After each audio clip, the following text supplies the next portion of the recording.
warahmatullahi wabarakatuh. Saya Isumiati Nur Arifin dari Diagnostik Klinik kelas K ingin mempresentasikan tentang analisis urin.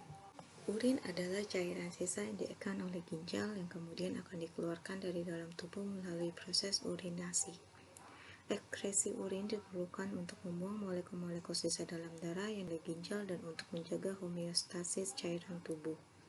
Dari urin yang terbentuk bisa memantau penyakit melalui perubahan warnanya.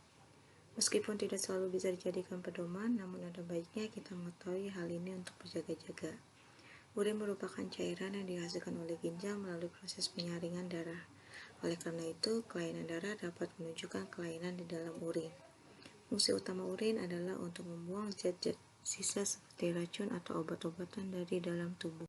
Dalam presentasi ini tentunya kita akan mengetahui bagaimana pemeriksaan analisa urin dan nilai normalnya, mengetahui penjelasan dari penyakit infeksi saluran kemih, mengetahui etiologi dari penyakit infeksi saluran kemih, mengetahui terapi pada penyakit infeksi saluran kemih.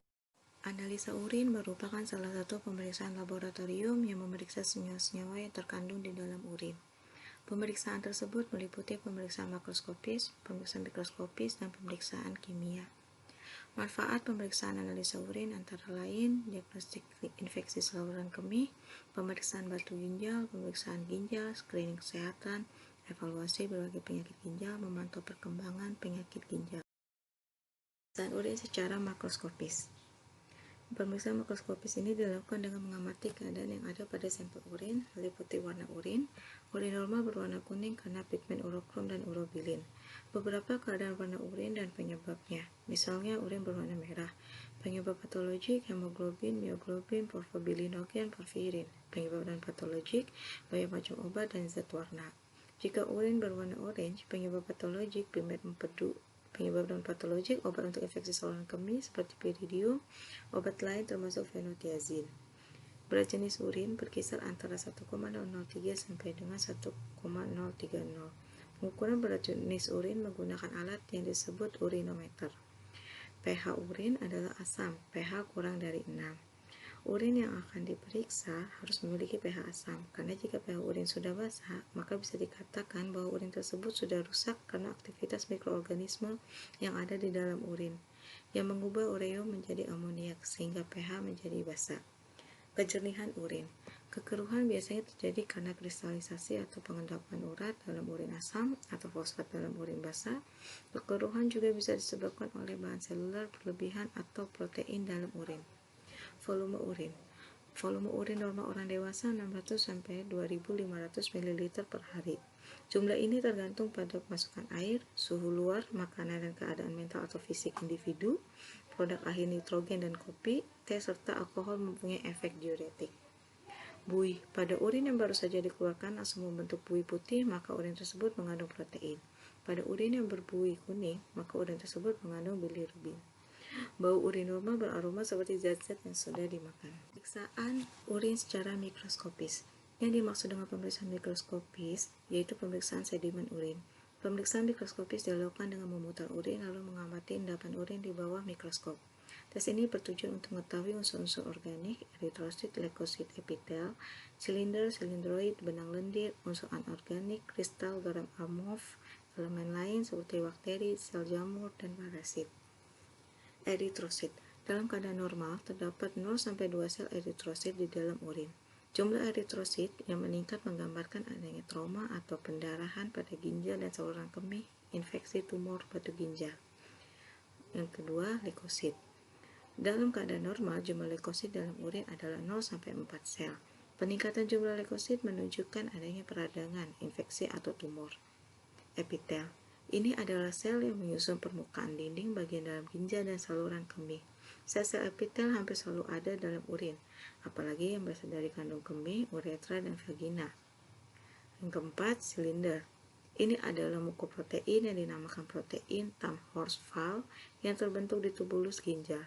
Terdapat beberapa jenis silinder, yaitu silinder hialin, silinder granuler, silinder eritrosit, silinder leukosit, silinder epitel, dan silinder lilin.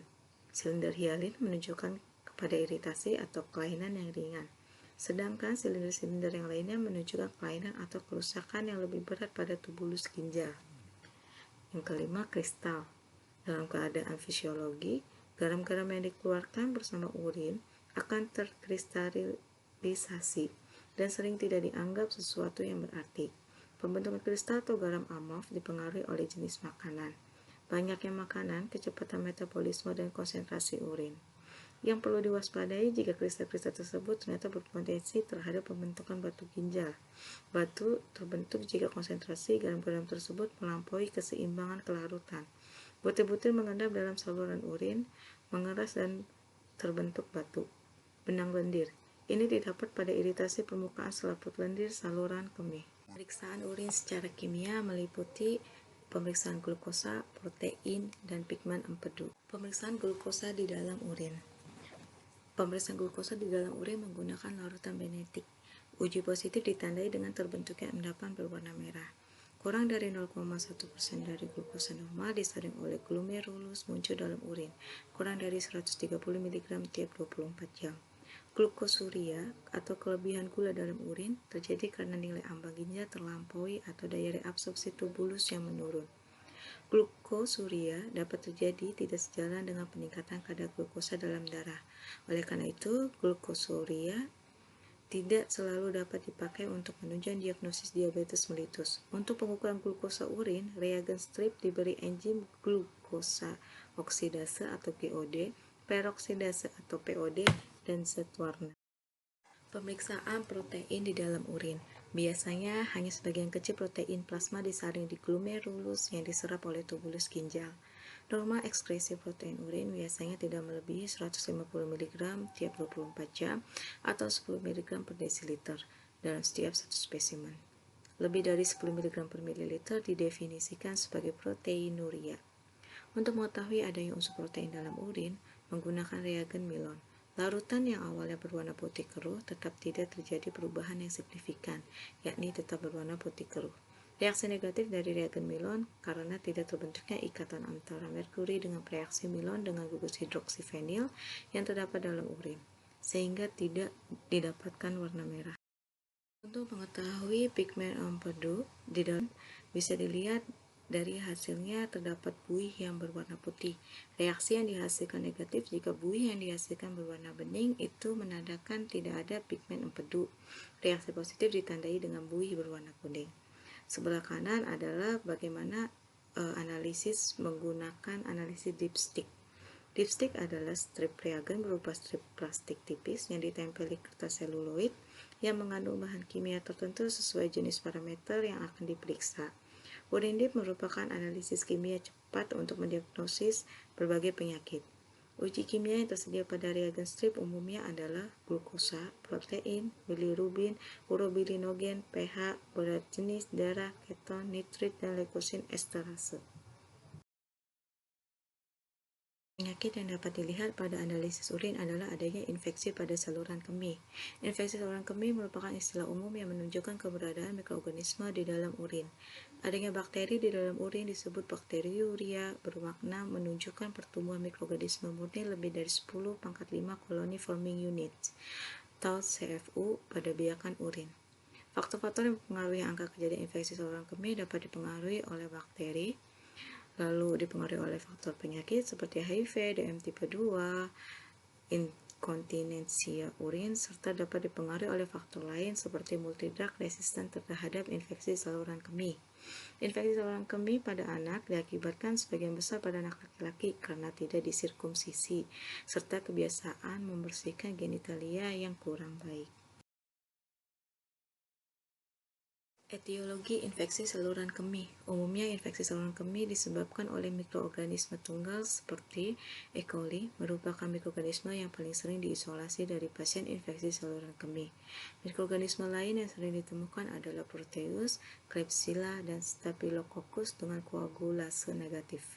Infeksi yang disebabkan oleh Pseudomonas jarang ditemukan kecuali pasca kateterisasi. Terapi infeksi saluran kemih. Bila pasien mengeluh adanya bau tidak sedap dan disuria, antiseptik urin dapat diberikan dan disertai meningkatkan asupan air. Lalu, pilihan antibiotik untuk terapi infeksi saluran kemih non-komplikata sebaiknya dengan panduan pola resistensi kuman, dan uji sensitivitas antibiotik di rumah sakit atau klinik setempat. Tolerabilitas obat dan reaksi negatif, efek ekologi negatif, biaya dan ketersediaan obat. Lama pemberian antibiotik tergantung dari obat yang digunakan dan berkisar dari 1-7 hari. Pemberian antibiotik pada terapi infeksi saluran kemih komplikata selama 7-14 hari umumnya direkomendasikan, tapi durasi ini harus melihat pada abnormalitas yang terjadi.